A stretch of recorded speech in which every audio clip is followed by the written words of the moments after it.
ప్రభు అయిన యేసుక్రీస్తు వారి పేరట వందనాలు తెలియజేస్తున్నాను. మరి అలాగే ఈ సమయంలో మరి కృపావార్త వర్తమానములు మనం విన్నప్పుడుగా మరి 40 దినాల శ్రమ దినాల కాలంలో మరొకసారి దేవుని యొక్క వాక్యాన్ని పంచుకునే ధన్యత మరి ప్రభువారు ఇచ్చినందుకు మరి చాలా ధన్యులం పిల్లగా. మరి 40 దినాల కార్యక్రమంలో మరి వాటి యొక్క భావన అంతా భస్మ బుధవారం నాడే మరి మీకు చాలా వివరంగా కొన్ని విషయాలు తెలియజేయడం జరిగింది. కాబట్టి మరి 40 దినాలు కూడా మానకుండా మీరు కూడా ఎంతో క్రమంగా దేవుని సన్నిధికి వస్తున్నారు, దేవునిలో గడుపుతూ ఉన్నారు పిల్లగా. ఈ 40 దినాలు మనం చేసే ఈ ఉపవాస ప్రార్థన కోటాలు మరి 40 దినాల శిలువ ధ్యాన కార్యక్రమాలన్నీ కూడా ప్రభు రాకడ కొరకు మనము సిద్ధపాటు కొరకు దేవుని స్తోత్రం. కనుక మరి దినమన మరి నేను మీతో పంచుకోవాలనుకున్నటువంటి అంశం ఏంటంటే సిద్ధపాటు. చెప్పండి, నేటి మన అంశం సిద్ధపాటు. అలాగే మరి ఈ సిద్ధపాటు అనేటువంటిది ప్రభు రాకడ ఎప్పుడు వస్తుందో, ఏ రీతిగా వస్తుందో ఎవరికి తెలియదండి.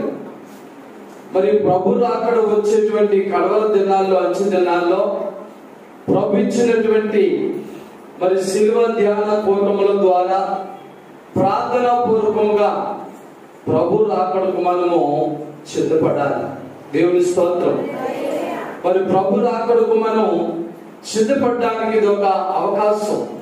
ఈ 40 దినాలు ప్రతి వారం మనం కలిసి దేవుని సన్నిధిలో చేరడానికి, దేవుని సన్నిధికి వచ్చి దేవుని నామాన్ని మహిమపరచడానికి ఇది ఒక గొప్ప అవకాశం కనుక మరి మీతో కొద్ది నిమిషాలు నేను సిద్ధపాటు, ఏ విషయాల్లో మనం సిద్ధపడాలి, ఏ విషయాల్లో మనం సిద్ధం కలిగి ఉండాలో కొద్ది నిమిషాలు దేవుని యొక్క మాటలు వాక్కులు మీతో పంచుకోవాలని ఆశపడుతున్నాను.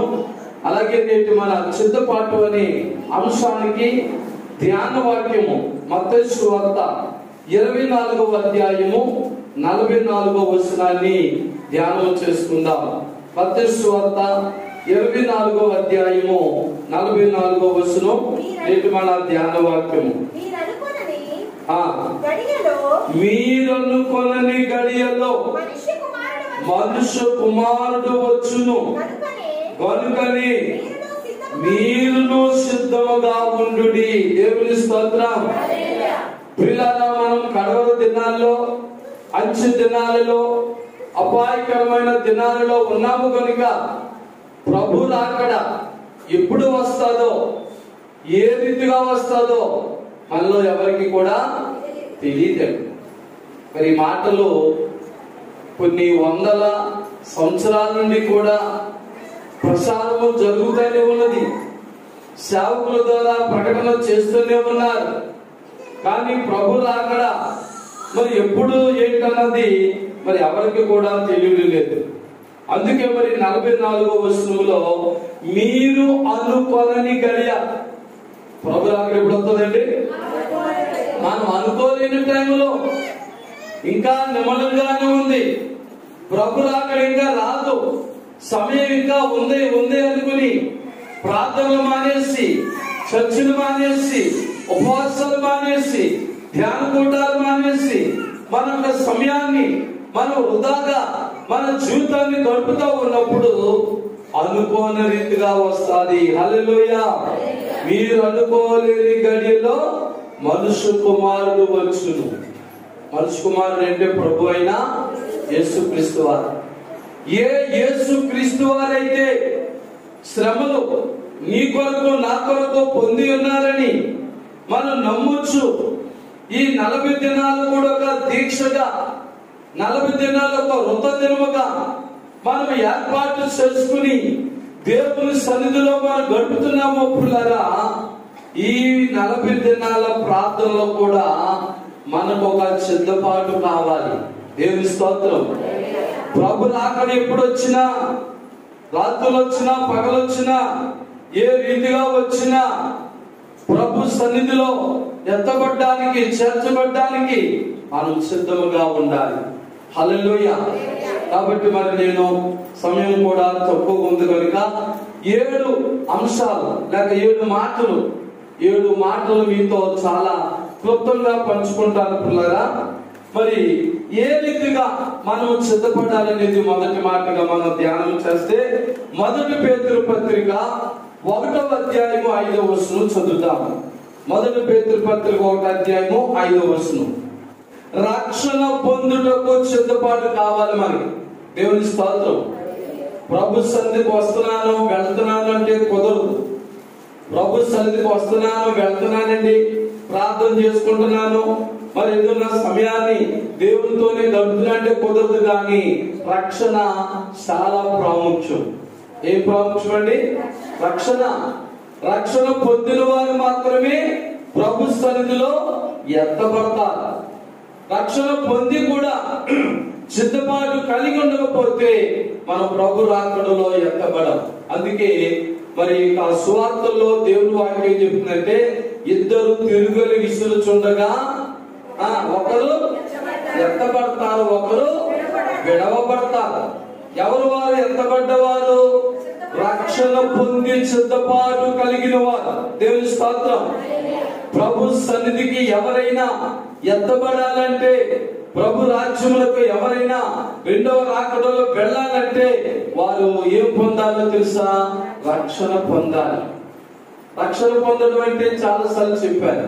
రక్షణ పొందడం అంటే చాలా సార్లు మనుషులు అనుకుంటున్నారు బాప్తిస్మం పొందడానికి రక్షణ అనుకుంటున్నారు. అది కాదు. ఏది గాని మరి పేతురు గారు చెప్తారు అపోస్తలుల కార్యాలు 2వ అధ్యాయం 38వ వచనంలో ఆయన ఏమంటాడు? మీరు మారు మనసు పొంది పాప క్షమాపణ నిమిత్తము ప్రతివాడు యేసుక్రీస్తు నామములో బాప్తిస్మం పొందుడి, అప్పుడు మీరు పరిశుద్ధాత్మని వరాన్ని పొందుతారంట. దేని స్తోత్రం. రక్షణకు ముందు, నువ్వు బాప్తిస్మానికి ముందు రక్షణ పొందడానికి ఇవన్నీ కావాలి.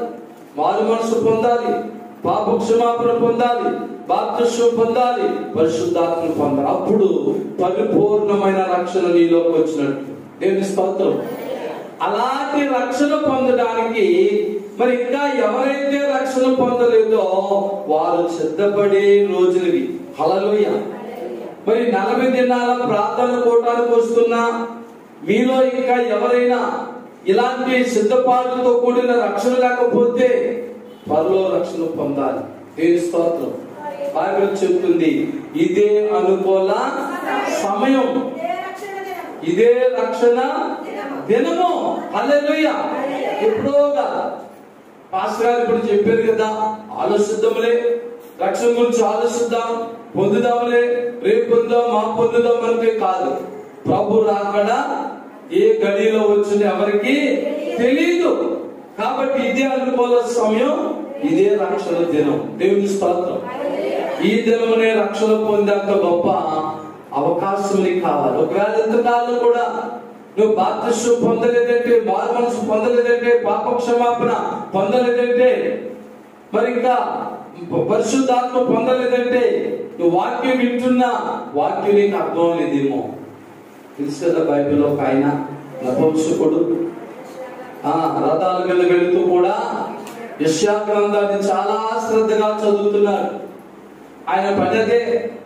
ఇప్పుడు ఖాళీగా ఉండడు. సమయం దొరికితే చాలు ధర్మశాస్త్రములో ఉన్న యెషయా గ్రంథాన్ని తీసి ఆయా గ్రంథాలు చదువుతూ తను కాలయాపన చేస్తున్నాడు, సమయాన్ని గడుపుతున్నాడు. తను అనుకుంటున్నాడు, నేను బైబిల్ చదువుతున్నాను, ధర్మశాస్త్రం చదువుతున్నాను, వాక్యానుసరముగానే జీవిస్తున్నాను, చాలా భక్తిగా ఉంటున్నాను, నేను చాలా గొప్ప వ్యక్తిని అనుకున్నాడు. కానీ అన్ని ఉన్నా ఏమి లేదానికి రక్షణ లేదు, బాప్తిస్మం లేదు పిల్లరా. కనుక ప్రభు అతన్ని కనికరించి దైవజనుని పంపించాడు. హల్లెలూయా. ఇదిగో నాకు కుమారుడు నపుంసకుడైనటువంటి ఆయన చాలా సంవత్సరాలు బట్టి నా గ్రంథాలు చదువుతూ భక్తిగా ఉన్నాడు, కానీ ఏం లేదానికి రక్షణ లేదు, నువ్వు వెళ్ళు తెలియజే అన్నాడు. తెలియజేస్తే దైవజనుడు వెళ్ళాడు. అడుగుతున్నాడు, అయ్యా నువ్వు చదువుతున్న వాక్యాన్ని నువ్వు గ్రహిస్తున్నావా అని అడుగుతాడు. ఎందుచేత ఎన్నో సంవత్సరాలు బట్టి చర్చకు వస్తున్నాడు, ఎన్నో సంవత్సరాలు బట్టి బైబిల్ చదువుతున్నాడు. మరి నీ జీవితం కూడా అలాగే ఉండొచ్చు. ఎన్నో సంవత్సరాలు బట్టి చర్చకు రావచ్చు, ఎంతగానో దేవుడి నామాన్ని మహిమపరుస్తూ ఉండొచ్చు.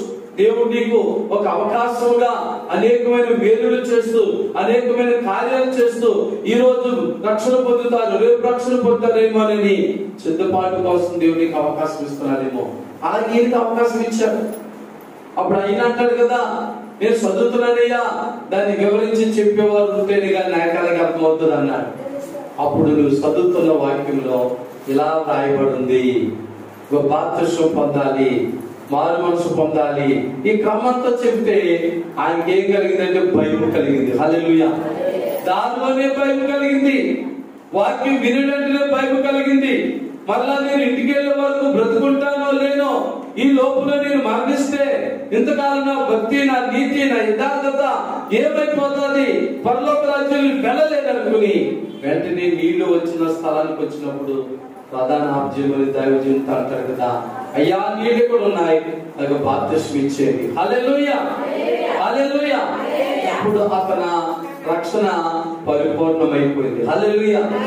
అందుకే దేవుని బిడ్డలారా, ప్రభు రాకడలో ఎక్కబడాలంటే, ప్రభు సన్నిధిలో ఈ రెండో రాకడలో నీవు నేను కూడా వెళ్ళాలంటే రక్షణ సిద్ధపాటు కావాలి. దేవుని స్తోత్రం.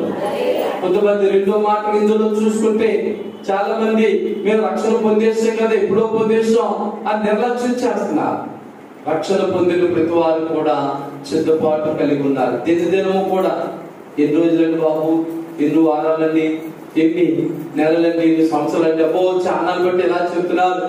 మేము పాపం, మోసం, అన్యాయం, అక్రమాలు అన్ని విడిచిపెట్టి ప్రభు రాకడ ఇది వచ్చేస్తుంది అది వచ్చేస్తుంది అంటే మేము పరిశుద్ధంగానే సిద్ధపడి ఉన్నాం, కానీ రాకడేమి రావలేదు అనుకున్న వారు కూడా ఉన్నారు. నీ బాధ్యత, నా బాధ్యత ఏంటంటే సిద్ధపడి ఉండడమే. దేవుని స్తోత్రం.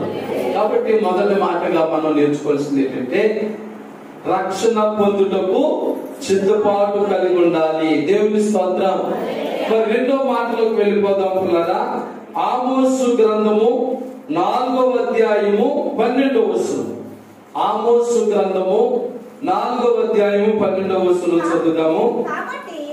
కాబట్టి ఇశ్రాయేలులారా, మీ ఎడల నేను ఇలాగునే చేయుదును కనుక ఇశ్రాయేలులారా, మీ దేవుని సన్నిధిని కనబడుటకు సిద్ధపడుడి. దేవుని స్తోత్రం.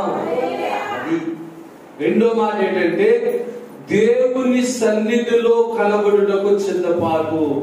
దేవుని స్తోత్రం. ఒకవేళ మనం అనుకుంటున్నాం ఈరోజు మందిరానికి వచ్చేసాను, మరి నేను దేవుని కనబడిపోతున్నాను, మందిరంలో ఉన్న వాళ్ళు అందరూ కనబడిపోతారేమో అనుకోకండి. మందిరంలో ఉన్నవారు అందరూ ఆయన కనబడిపోరు. మరి బైబిల్ చెప్తుంది మన పాపాలు, మన అతిక్రమాలు, దోషాలు కూడా దేవునికి మనకు అడ్డుగా వస్తున్నాయి. అడ్డుగా వస్తున్నాయి కాబట్టి ఆయన చూడలేకపోతున్నాడు. నీ కష్టాలేంటో, నీ బాధలేంటో, నీ శోధనలేంటో, నీ సమస్యలేంటో చూడలేకపోతున్నాడు. అందుచేత దేవుని సన్నిధిలో మనం కనబడ్డానికి కూడా ఏం కలిగి ఉండాలి? సిద్ధపాటు కలిగి ఉండాలి. అంటే దేవునికి కనబడే సిద్ధపాటు కావాలి. అంటే ఆత్మీయ సిద్ధపాటు. శారీరకంగా చక్కగా డ్రెస్ వేసుకున్నాను, చక్కగా అలంకరించుకున్నాను, అందరికీ బాగానే కనబడచ్చు సిద్ధపాటు. శారీరకమైన సిద్ధపాటుతో పాటు ఆత్మీయమైన సిద్ధపాటు కావాలి. దేవునికి కనబడే సిద్ధపాటు. దేవునికి శారీరక సిద్ధపాటు కాదు కనబడేది, నీలో ఉన్న ఆత్మీయ సిద్ధపాటు కనపడతారు. కాబట్టి ఈ 40 దినాలు ఉపవాస ధ్యాన కూటముల ద్వారా మరి నీవు ఎలాంటి సిద్ధపాటు కనబడాలంటే రెండో మాట దేవుని సన్నిధిలో కనబడే సిద్ధపాటు కలిగి ఉండాలి. దేవుని స్తోత్రం. మరి కీర్తనలో 5వ కీర్తన 3వ వచనం చదువుదాం. కీర్తనలో 5వ కీర్తన గ్రంథం. ఉదయమున నా కంఠస్వరము నీకు వినబడును, ఉదయమున నా ప్రార్థన నీ సన్నిధిని సిద్ధము. ఆమేన్, హల్లెలూయా. అసలు ఇక్కడ మూడో మాట ఏంటంటే ప్రార్థన చేయటకు సిద్ధపాటు. హల్లెలూయా. ఏం చేయకండి? మీలో చాలా మంది ప్రార్థన పరులుగా ఉండలేకపోవడానికి కారణం తెలుసా? ప్రార్థన చేసడానికి సిద్ధపాటు లేదు మీకు. మీలో చాలా మంది చర్చికి క్రమంగా రాలేకపోవడానికి కారణం ఏంటో తెలుసా? క్రమముగా చర్చికి వెళ్ళాలనే సిద్ధపాటు లేక. హల్లెలూయా. మన అలవాటు ఏంటంటే రిస్కులనా ఖాళీ ఉంటే వెళ్దాం. ఏంటంటే ఏమంటే ఖాళీ ఉంటే వెళ్దాంలే. అది బాధపడమా? ఖాళీ ఉంటే వెళ్దాంలే. శ్రమదనా జరుగుతున్నాయా? ఖాళీ ఉంటే వెళ్దాంలే. అది కాదు మన మాట, అది కాదు. ప్రార్థన చేయడానికైనా మందిరానికి రావడానికైనా ప్రతిదానికి కూడా ఏముండాలి? సిద్ధపాటు ఉండాలి. దేవుని స్తోత్రం. మర్చిపోకూడదు. అందుకే మరి పదార్థంలో ఒక ఆజ్ఞ ప్రభు అన్నాడు, విశ్రాంతి దినమును పరిశుద్ధముగా ఆచరించుటకు. అది ప్రార్థన చేయడం జ్ఞాపకం ఉంచుకోవాలి. రేపు శుక్రవారం జ్ఞాపకం ఉంచుకోవాలి. రేపు ఆదివారం అని జ్ఞాపకం ఉంచుకోవాలి. మరి ఫిబ్రవరి 14వ తారీఖు మొదలుకొని మరి మార్చి 31వ తారీఖు వరకు మరి ఆదివారం వరకు పరిశుద్ధ శ్రమల వారం, పరిశుద్ధ వారాలుగా, పరిశుద్ధ రోజులుగా జ్ఞాపకం ఉంచుకోవాలి. హల్లెలూయా. అదే నేను వెళ్ళేది అలా మర్చిపోయిన అన్నట్టు ఉండకూడదు. అందుకే మరి ఇక్కడ మూడో మాట ఏంటంటే ప్రార్థన చేయుటకు సిద్ధపాటు. ప్రార్థన చేయడం సిద్ధపడి రావాలి. భక్తుడైన దావీదు అన్నాడు, ప్రభా ప్రతిరోజు ఉదయమున నీ సన్నిధిని ప్రార్థన చేయడానికి సిద్ధపాటు కలిగి ఉన్నాను. హల్లెలూయా. మరి మీలో ఎంతమంది ఉదయకాలమున మీకు 3 గంటలు ఎత్తున్నారో, 4 గంటలు ఎత్తున్నారో, 5 గంటలు ఎత్తున్నారో మీ అనుభవం. కానీ ప్రతివారు మాత్రం ఉదయకాలం ఏం చేయాలి? ప్రార్థన చేయాలి. ఎంతమంది చిత్తపడి ప్రార్థన చేస్తున్నారు? తెలివస్తే చేస్తానని అంటారు కొంతమంది. ఏమవుతారంటే తెలివస్తే చేస్తానండి. తెలివస్తే కాదు. సిద్ధపాటు అంటే ఒక టైం పెట్టుకోవాలి. అది మరి సోదరు అంటుంది, డ్యూటీకి వెళ్ళిపోతాం తెల్లవారుజామున 5 గంటల డ్యూటీకి వెళ్ళిపోతాం కదా, 4 గంటలు లేవు. 4 గంటలు వేసి 5 గంటల వరకు ప్రార్థన చేసుకుని 5 గంటల డ్యూటీకి వెళ్ళిపో. హల్లెలూయా. వంట చేసుకుని అంటుందా బిడ్డ? 4 గంటలు వేసి వంట చేసుకోలేదు, 3 గంటలు వేసుకో. 3 గంటల నుంచి 4 గంటల వరకు ప్రార్థన చేసుకో. 4 గంటల నుంచి 5 గంటల వరకు వంట చేసుకో. 5 గంటల నుంచి డ్యూటీకి వెళ్ళిపో. హల్లెలూయా. కానీ నువ్వు దేని సిద్ధపాటు కలిగి ఉండాలి? ప్రార్థన చేయడం సిద్ధపాటు కలిగి ఉండాలి. హల్లెలూయా.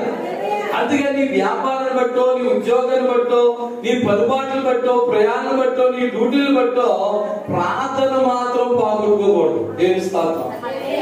ప్రార్థన మాత్రం పోగొట్టుకోకూడదు మనం.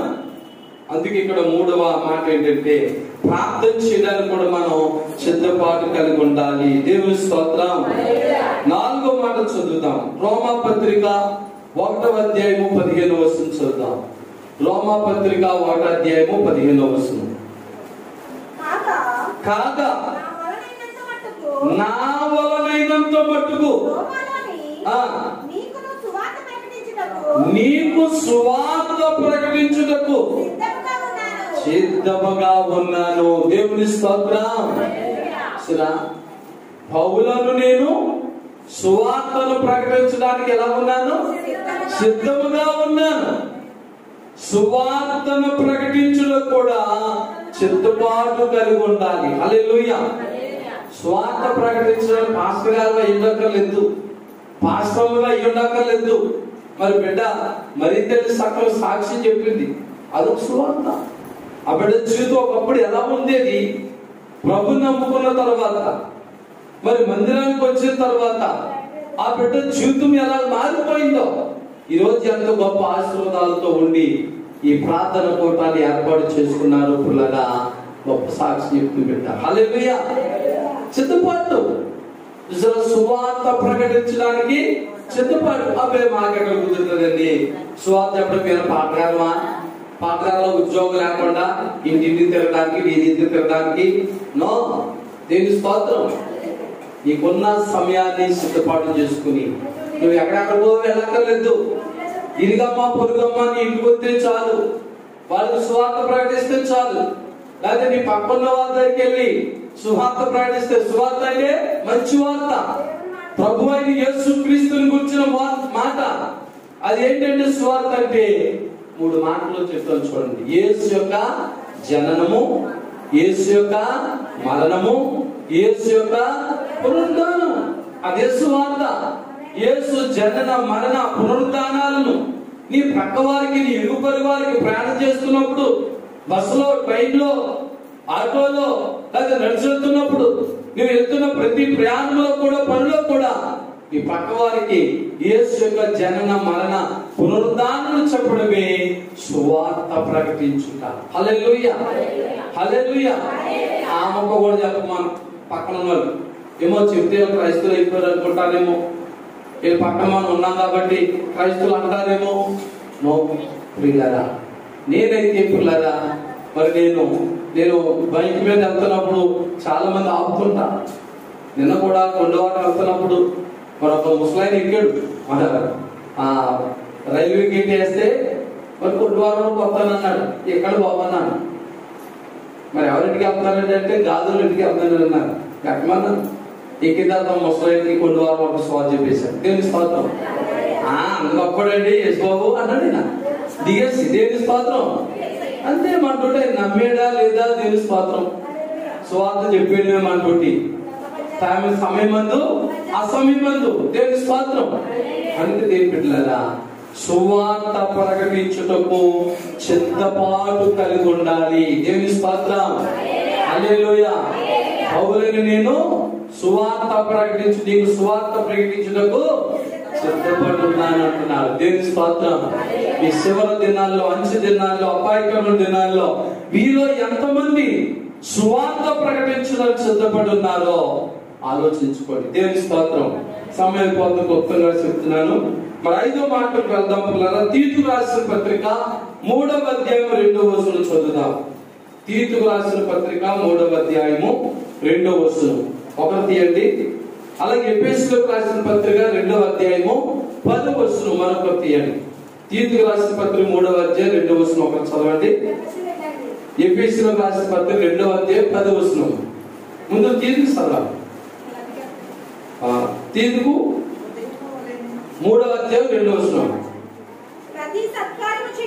చూడండి, అక్కడ ఉంది ప్రతి సత్కార్యము చేయుటకు సిద్ధపడి ఉండవలను. చాలా తల్లి దేవుని స్తోత్రం. ఇక్కడ ఏమవుతుంది? ప్రతి సత్కార్యము చేయుటకు సిద్ధపాటు. ఎఫెసీ 2:10 చదవండమ్మా. మరియు వాటి యందు మనము నడుచుకోవాలని దేవుడు ముందుగా సిద్ధపరిచి సత్క్రియలు చేయుటకై మనము క్రీస్తు యేసునందు. ఆమేన్, హల్లెలూయా. మరి ఇక్కడ మరొక మాట, 5వ మాట ఏంటంటే సత్కార్యము చేయుటకు సిద్ధపాటు. హల్లెలూయా. సత్కార్యం అంటే మంచి కార్యం. పేద సాదా అనాథులకు, వృద్ధులకు సత్కార్యం చేయాలి, మంచి పనులు చేయాలి పిల్లల. మరి అలా చేయడానికి కూడా మనకు సిద్ధపడి ఉండాలి. నాకు కలిగొట్టే చేస్తానండి, కలిగి రాత్రి చేయలేని అంటే కాదు. నువ్వు మంచి కార్యాలు చేయడానికి కూడా ప్రార్థన పూర్వకంగా సిద్ధపడి ఉండాలి. హల్లెలూయా. సత్కార్యము చేయుటకు సిద్ధపాటు. దేవుని స్తోత్రం. 6వ మాటలోకి వెళ్ళిపోతాం. ప్రకటన గ్రంథం 22వ అధ్యాయం 12వ వచనం. ప్రకటన గ్రంథం 22వ అధ్యాయం 12వ వచనం. ఇదిగో త్వరగా వచ్చుచున్నాను, వాని వాని క్రియల చొప్పున ప్రతి వానికి ఇచ్చుటకు నేను సిద్ధపరిచిన జీతము నా యొద్ద ఉన్నది. దేవుని స్తోత్రం. నా 6వ మాట, జీతము పొందుటకు సిద్ధపాటు కలిగి ఉండాలి. హల్లెలూయా. ఎలా వస్తుందంట జీతం? లోకంలో జీతం ఎలా వస్తుంది? కష్టపడితే, ఉద్యోగం చేస్తే, వ్యాపారం చేస్తే, పాడి పంటలు చేస్తే వస్తుంది ఆ జీతం. మరి ఇక్కడ ప్రభువారు ఏమంటున్నాడంటే వాని వాని క్రియలను బట్టి వచ్చే జీతం. హల్లెలూయా. చాలా మంది అంటారు నీతికి అంటే ఇటువంటి రోజులు లేవండి, మంచికి రోజులు లేవండి, నీతికి రోజులు లేవండి, యథార్థంగా జీవిస్తే రోజులు లేవండి. అబ్బే అలా జీవించేవాడికి బాగుంది కానీ ఎలా జీవించేవాడికి ఏం బాగాలేదని అంటున్నా.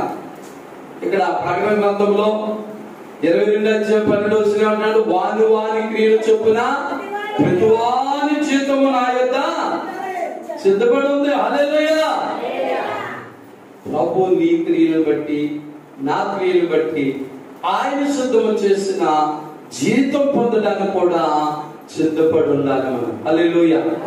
ఏమోనండి భక్తి యాత్రలు ఏం జరుగుతుందో చివరికి నాకే తెలియదండి అన్నట్టు ఉండకూడదు. హల్లెలూయా. ఒక నిరీక్షణ, ఒక సిద్ధపాటు మన జీవితంలో కలిగి ఉండాలి. అది కాదో మాట, జీతము పొందుటకు కూడా సిద్ధపాటు. ఏ జీతం? నీ క్రియలను బట్టి వచ్చే జీతం. అవి మంచి క్రియలైతే మంచి జీతం పొందుతాం, అవి చెడ్డ క్రియలైతే చెడ్డ జీతాన్ని పొందుతాం. ఏది ఇష్టం మనకి? మంచి జీతం పొందుతాం, మంచిగానే ఉందాం, నీతిగానే ఉందాం. పిల్లల దేవుని స్తోత్రం. మరి ఆఖరి మాట మత్తయి సువార్త 25వ అధ్యాయము 10వ వచనం చదువుతాం. ఆఖరి మాట మత్తయి సువార్త 25వ అధ్యాయము 10వ వచనం. వారు కొనుక్కొనుచుండగా పెళ్లి కుమారుడు వచ్చెను. అప్పుడు సిద్ధపడి ఉన్నవారు, చూడండి, అప్పుడు సిద్ధపడి ఉన్నవారు అతనితో కూడా దేవుని స్తోత్రం. హల్లెలూయా. ఈ మాట అంతా అన్ని కూడా మనకు తెలిసిందే. కన్యకులు 10 మంది కన్యకులు, 10 మంది బుద్ధి గలవారు, 5 బుద్ధి గలవారు, 5 బుద్ధి లేనివారు. 10 మంది కన్యకుల్లో కూడా దేవుని రాజ్యములకు యేసే రాకడ కూడా మనం సిద్ధపడి ఉండాలి. దేవుని స్తోత్రం. రాకడొస్తే ఏదో పోదాంలేండి, నరకంలో పక్కలో పోదాంలేండి అంటే కుదరదు. దేవుని రాజ్యములకు వెళ్ళాలని సిద్ధపాటు కలిగి ఉండాలి. దేవుని స్తోత్రం. మన సిద్ధపాటు ఏంటంటే ఈ 40 దినాల ఉపవాస ప్రార్థన కూటాల ద్వారా మనం సిద్ధపడేది దేవుని రాజ్యములకును ప్రభు రాకడకు, యేసే రాకడ కూడా మనం సిద్ధపడి ఉండాలి. హల్లెలూయా. చూడప్పుడు పెళ్లి కుమారుడు వచ్చినప్పుడు సిద్ధపడి ఉన్నా 5 వెళ్ళిపోయారు. పెళ్లి కుమారుడు వెళ్ళిపోయి లోపలికి. హల్లెలూయా. సిద్ధపడలేని 5 కూడా బయట విడవబడ్డారు. దేవుని బిడ్డ, ప్రియ సహోదరి సహోదరుడా, కృపావార్త వర్తమానం వినిచున్న వారులారా, మీరు కూడా ఎలాంటి సిద్ధపాటు కలిగి ఉన్నారు? ఎలాంటి సిద్ధపాటు కలిగి ఉన్నారో ఆలోచన చేయండి. మరి 7 విషయాలు నేర్చుకున్నామా ఈ తక్కువ సమయంలో? క్లుప్తంగా మీకు అర్థమైన రీతిలోనే మరి చాలా తక్కువగా ఉన్న సమయంలో చెప్పుకునే మాటలు బట్టి సిద్ధపాటు అనే అంశం ద్వారా మీరు ఏమి నేర్చుకున్నారు? ఎలాంటి సిద్ధపాటు కలిగి ఉన్నారు? ఒకవేళ మరి ఈ రోజు మనం నేర్చుకున్న 7 పాయింట్లలో అన్ని మీరు కలిగి ఉంటే దేవుని స్తోత్రం.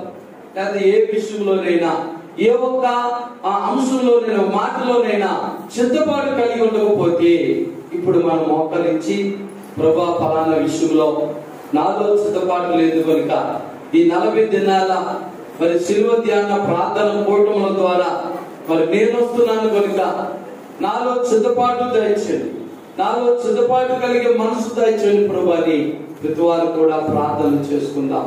అందరూ కూడా తలలు వచ్చి పిల్లల ప్రభు సన్నిధిలో ప్రార్థన చేసుకుందాం.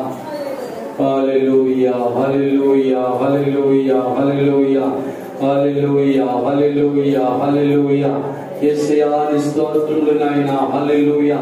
అద్భుత కార్యములు, ఆశ్చర్య కార్యములు ఇచ్చేవాడా దేవా, నీకు వందనాలు, స్తోత్రములు నాయనా.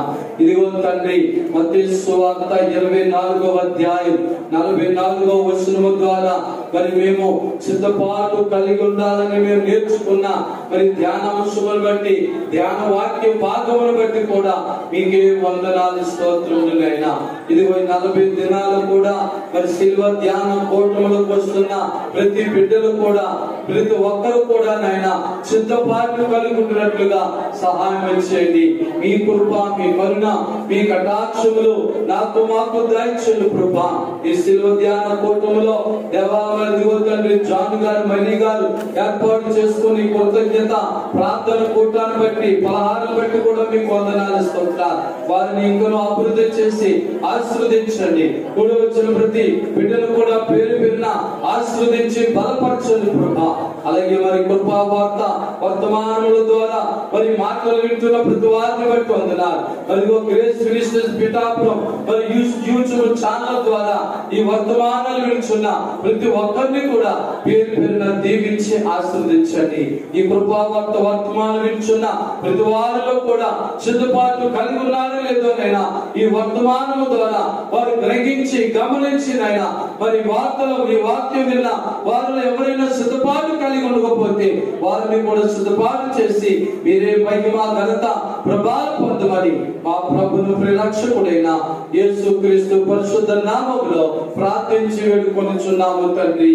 ఆమేన్. పరమ తండ్రి అయిన దేవుని ప్రేమ, ప్రభు యేసుక్రీస్తు వారి యొక్క కృప, పరిశుద్ధాత్మని యొక్క అన్యోన్య సహవాసం సహాయం కూడి వచ్చిన మనందరికీ ఇప్పుడు ఎల్లప్పుడు సదాకాలము తోడుకుని నడిపించును గాక. ఆమేన్. యేసు రక్తమే ఇచ్చారు, శిలువ రక్తమే ఇచ్చారు, ప్రభు యేసు రక్తం సంపూర్ణం ఇచ్చారు. అపవాదికి నాశనం కలుగును గాక. ఆమేన్. ఆమేన్. అందరికీ వందనాలండి. God bless you all. God bless you.